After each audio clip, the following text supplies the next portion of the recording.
आबा कोण आहे घरी? कोण इजा होय काय? अहो आबा घर टॅक्स भरलं नाही काय? आता कुठून भराव बापा, आम्ही म्हातारे लोकांना पैसे. तुम्ही आमच्यासारख्या म्हातारे लोकांना घरपट्टी माफ करून द्यायला पाहिजे. अहो आबा आता घर टॅक्स माफच आहे 50%. काय म्हणत?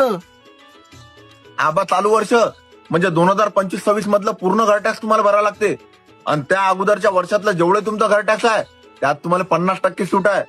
आणि हे जे सूट आहे की नाही ते 31 डिसेंबर पर्यंतच आहे. त्यामुळे लवकर जा आणि घर टॅक्स भरून घ्या. अरे मग तर घरपट्टी मी आताच भरतो. 5 वर्ष झाले ना घरपट्टी भरलीच नाही. अर्धी घरपट्टी भरा लागते, तो कोण नाही घरपट्टी भरी. हातात जा तुम्ही घरपट्टी भरतो. येणाऱ्या 31 डिसेंबर पर्यंत आपल्या ग्रामपंचायत मध्ये जाऊन या योजनेचा लाभ घ्या.